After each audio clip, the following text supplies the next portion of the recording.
진혜원 이 검사라는 사람, 이 여자가 이제 그동안 사고 계속 치고 정말 이 사고도 완전 또라이성 사고만 쳤는데 동부지검으로 이제 부부장으로 영전을 했다고 합니다. 야, 그렇게 사고를 치고 이 저쪽으로 계속 아부성 발언을 하면 영전을 하고, 그 다음에 열심히 일하고 이 나라를 위해서 에이스 검사로 정말 날아다니는 칼잡이 스나이퍼로 그렇게 날렸던 이 검사들은 다 법무부 수련원 사법연수원 뭐 이런 데 가 있고, 말이 안 되는 거죠. 이거는 뭐하고 똑같겠습니까? 이 정말 20년 동안 수련을 한 미슐랭 스타에 버금가는 이 셰프를 주방에서 빼가지고 저기 창고에서 물건 정리하라, 이거하고 똑같은 거예요. 응? 아니면은 이 장부 정리하라, 이러든지 똑같은 거죠. 말이 안 되는 거죠. 자, 오늘 세 번째 주제는요, 삼류검사 진혜은 마이클 쇼, 안중근 쇼에 이어서 이제 마이클 잭슨 쇼를 했다는 거예요. 근데 이 진혜원이라는 여자가 박원순이를 좋아했던 게 아닌가 하는 생각이 들어요. 이렇게 팔짱도 끼고 하여튼. 근데 제일 웃기는 게 뭐냐면은 안중근 의사와 추미애 아들이 동률이다. 그래서 안중근 의사가 나라를 위해서 살신성인한 것처럼 추미애 아들도 정말 나라를 위해서 군대에 간 거다. 응? 안 가도 되는 군대에 간 거다. 이게 이제 박성진이라고 이 또라이 같은 이 사람이 얘기를 해가지고 야유에 야유 이러면서 이제 사과까지 했지 않습니까? 근데 오늘 아침에 이제 올렸다는 겁니다. 21일 페북에 진혜원이가 뭐라고 얘기를 했느냐. 이 박원순이는 사실은 성추행이라고 하지만 이거 아닐 수도 있다. 그러면서 마이클 잭슨을 봐라. 마이클 잭슨이 아동 학대로 해갖고 기소까지 됐지만은 결국은 무혐의를 받았고, 그 다음에 뭐라고 했냐. 마이클 잭슨의 사망에 대해서는 자기가 특별히 알고 있는 게 있다는 겁니다. 진혜원 그 또라이가 뭐라고 하느냐. 언론에 알려진 것과는 달리 내가 다른 진실을 알고 있지만 그 부분은 여러분 여기부터가 중요합니다. 내가 나중에 유명해지면은 다 밝히겠다. 야무지죠 여러분. 진짜 돌았죠. 일단 뭐 충분히 유명하지 않나 진혜원이, 이런 생각이 듭니다. 근데 마이클 잭슨의 죽음에 대해서 자기가 좀 아는 게 있는데 그거를 밝히지 못하겠고 자기가 좀 더 유명해지면 밝히겠다고 하는 거예요. 제가 이 글을 이제 읽으면서 아, 이건 진짜 제정신이 아니구나. 제가 그걸 느꼈습니다. 그리고 대한민국의 검사가 이런 멘탈과 이런 정신 상태를 갖고 있다는 게 저는 이제 소름이 끼치기 시작을 했어요. 그러니까 예를 들면은 이제 이 국민의당을 숭구리당이라고 부릅니다. 그러니까 뭐 당도 아니다, 숭구리당이다, 이렇게 얘기를 하면서 막 그 야유를 하고 비난을 해요. 정치적으로 이렇게 편향돼 있는 검사, 이것도 참 놀라운 거죠. 그리고 무서운 일이고. 그런데 제가 볼 때는 마이클 잭슨 사망과 관련해서 내가 너무나 비밀을 알고 있는데 그건 지금 못 밝힌다. 근데 내가 나중에 더 유명해지면 그때 밝히겠다. 거의 제가 볼 때는 이거는 정신적으로 정상이 아닌 거죠, 여러분. 그리고 이분은 많은 분들이 그렇게 얘기를 해요. 이렇게 맨날 민주당 찬가 부르고 우아하시고 고상한 김정숙 여사님, 뭐 영명하신 뭐 문재인 대통령님 이러면서 이 김일성 찬가 비슷하게 막 우상화를 막 열렬하게 부르고, 그 다음에 검찰에 대해서는 자기가 몸담은 검찰입니다. 뭐라고 그러냐. 검찰이 이 숭구리당의 선거운동을 위해 가지고 말하자면 남미의 마약 조직의 활동처럼 이 여러 가지 이 정보 같은 거를 막 이 국민의힘에 넘겨주고 있다. 이러면서 검찰 조직이 남미 마약 조직 같다고 한 거예요. 그러면 그 조직에 몸담고 있는 진혜원은 남미 마약 조직에 있는 이 똘맨이라는 얘기 아닙니까, 여러분?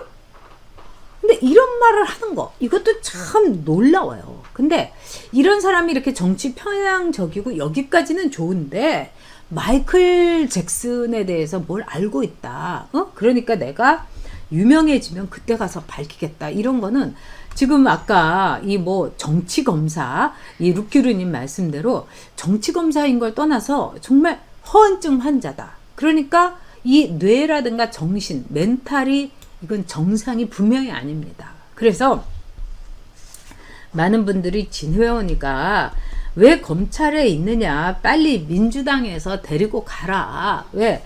정치하고 싶어가지고 죽으려고 하니까 민주당으로 이렇게 데리고 가라. 뭐 이러는 거예요. 근데 제가 볼 때는 민주당도 뭐 약간 또라이들이 모여있긴 하지만 그 수준을 넘어섰기 때문에 진혜원이는 정신병원으로 가야 될 것 같아요. 그래서 뭐 뻐꾸기 둥지 위로 날아간 새 뭐 이런 정도의 그 대단한 정신병원으로 가서 허언증을 고쳐야지, 웬만한 정신병원 가가지고는 진짜 그렇죠, 최민희과입니다. 네. 근데 제가 그래서 이제 아까 여러분들한테 말씀드린 대로 이 검찰에 있다가 이제 나온 분, 그 다음에 한 분은 검찰 내부의 인사예요. 지금 현직 검사한테 물어봤어요. 아니 어떻게 이 진혜원이라는 이런 검사가 지금 이렇게 될 수가 있냐. 이건 징계라든가 이런 걸 해야 되지 않느냐. 근데 현직 검사인 분이 저한테 이렇게 얘기를 하더라고요. 지금 검찰 안에 진혜원과 같은 또라이들이 몇 명이 있다는 거예요. 그래서 이 또라이들은 그동안 검찰에서도 쟤는 유지 인물이야. 그리고 쟤하고는 팀을 짜지 않으려고 했던 몇 명이 있다는 거예요. 근데 이런 사람들을 이 이성윤과 이 추미애 검찰이 매우 중요한 검찰 수사, 아주 뭐 이 금융 문제라든가 또는 뭐 이 패스트 트랙 문제라든가 굉장히 중요한 이런 데다가 한 명씩을 다 꼽아 놓는다는 거예요. 그래서 제가 아니 왜요? 그거 수사해야 되는 거 아니에요? 여러분도 무슨 일을 하는 데 있어서 아무리 조를 짜갖고 일을 하는데, 저도 이제 KBS에 있을 때 제가 진짜 느꼈던 겁니다. 제가 이제 외신부에 있을 때인데, 그때는 지금 저런 외신이 그냥 뭐 인터넷으로 들어오는 게 아니라 뭐 틱하니 뭐 이런 걸 따고 그냥 쫙쫙쫙쫙 들어와요. 그러니까 전체 기사를 보고 이게 이거 큰 거네 하면서 그걸 딱 뽑아갖고 먼저 쓸 수가 없는 게 아니라 이 틱화를 다 보고 해야 되는 거예요. 그러면은 그거를 막 보고 고르고 그거를 정리를 하고 그런 다음에 컨베어 벨트처럼 그거를 막 이렇게 치고 이렇게 해야 되는 거예요. 그래서 한 3명 내지 4명이 야근을 하거나 조를 짜면은 여기가 딱딱딱딱 손발이 맞아야지 되는 거예요. 근데 우리가 생각하는 폭탄이 한 명이 있었어요. 그래서 그 폭탄이 그 조에 들어가면은 그 조는 날밤 새는 거였어요. 뭐 이렇게 하다가 막 노래를 부르고 밑줄 긋고 잠깐 화장실 갔다 올게요 이러더니 가요. 그 다음에 좀 있다가 보면 커피 마시고 올게요, 또 가요. 화장 고치고 올게요, 한밤중에 가요. 그러고 나면은 세 명이서 날밤을 새는 거예요. 그래서 그럴 때는 아예 그냥 내치고 그냥 우리끼리 했어요. 근데 이렇게 조예요. 이런 폭탄을 하나씩 이제 투하를 시켜놓는 거죠. 그러면 수사가 정말 산으로, 그러니까 배가 산으로 가는 거죠. 그렇게 해가지고 지금 나오는 이 검찰의 수사 결과, 이런 게 검찰의 수사 결과 자체가 정말 증거를 배척하고 증인을 제끼고 그래서 엉망진창이라는 겁니다. 그러니까 판사들이 볼 때 아니 어떻게 이렇게 엉망인 검찰 쪽에서 수사가 나왔냐, 검찰 뭐 했냐, 이런 식으로 하면서 검찰을 깨면서 굉장히 유리한 쪽으로 좌파들에게 결과를 줄 수 있게 만든다는 거예요. 그래서 아니 판사도 사람인데 그걸 보고 그렇게 할 수가 있냐 하지만, 여러분 사법부가요, 재판에서 진실이 가려지는 게 아니에요. 많은 분들이 재판 결과가 나오면 이게 진실이다 하는데 절대로 진실이 가려지는 것이 아니라, 재판에서는 검찰의 증거와 그 다음에 피해자 측의 변호인의 증거 중에서 어느 증거가 더 짜임새가 있느냐, 어느 증거가 이쪽 증거를 말하자면 이겨먹을 수 있느냐, 이걸 보고 판단을 하는 겁니다. 그러니까 허술한 검찰을 만들어 갖고 그런 사건에 있어서 좌파들의 손을 들어주는 거죠. 그 대표적인 게 아마 김경수 재판일 겁니다. 조국 재판일 겁니다, 여러분. 바로 이렇게 지금 문재인 정권은요, 이런 또라이들의 합창을 검찰에서 울려 퍼지게 해갖고 검찰의 에이스들을 다 이상한 대로 몰아버리는 거예요. 그리고 지금 현재 이 변호사로 일하고 있는 전직 검사가 어떤 얘기를 하느냐. 그동안의 문재인 정권은 문재인이 이 운명이라는 책에서도 그랬고 또 대한민국을 묻는다. 자기도 그 책을 저도 읽어봤습니다. 거기서 보면은 문재인은 처음부터 끝까지 뭡니까? 검찰 개혁이에요. 그래서 자기가 검찰 개혁을 민정부터 하려고 했는데 검찰 개혁을 못했다. 문재인이 왜 못했는지 아십니까, 여러분? 실력이 없어서 못한 거예요.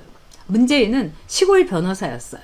그리고 검사 중에서도 아는 사람이 없어요. 그래서 이 노무현이가 탄핵을 당했을 때 노무현이가 이제 자기를 이제 탄핵으로 이제 기소가 그 탄핵 재판 이런 게 있을 때 이 사법부라든가 검찰 쪽에 누가 아는 사람 있으면 좀 만나보고 얘기도 좀 해봐라 하는데 문재인이가 눈을 껌뻑껌뻑하고 입을 쩝쩝 다시더니 제가 아는 사람이 없어서 그때 굉장히 실망을 했다는 겁니다. 문재인이가 내 친구라고 했던 이 나의 말하자면 집사나 마찬가지였던 집사라고 봐야 되죠. 집사 변호사였죠. 노무현의 문재인이 정말 실력이 없구나. 그걸 느꼈다는 거예요. 마찬가지로 이 문재인은요. 지금 그때 당시에 자기가 검찰 개혁을 못했던 거 그게 노무현에 대한 빚이라고 생각을 하는 겁니다. 그래서 문재인은 지금 검찰 개혁이라는 거를 검찰을 스마트하고 검찰을 공정하고 검찰을 정말 불편부당한 공정한 조직으로 만드는 것이 아니라 검찰에 대해서 적폐라고 진단을 하고 완전히 검찰을 쓸어버리겠다는 겁니다. 그러니까 삼류경찰, 삼류검찰을 통해 가지고 사법 장악을 김명수 판사를 불구죽죽하게 만들어 가지고 검찰을 완전히 그 하부 구조에 나와서 완전히 검찰이란 조직을 쓰레기 조직으로 만들겠다. 아주 그냥 깔끔하게 간편하게 얘기하면 이게 문재인의 목적이라는 겁니다. 그런 점에서 그동안도 보면은요, 우리나라 검찰이 제가 이제 검찰에 많이 불려가가지고 쟤네들이 고소 많이 해갖고 가서 이렇게 보면 그나마 그래도 검찰이 덜 좌경화됐었어요. 노무현 때. 그런데 판사들은 좌경화된 사람이 참 많았습니다. 그래서 제가 굉장히 고통을 받았었어요.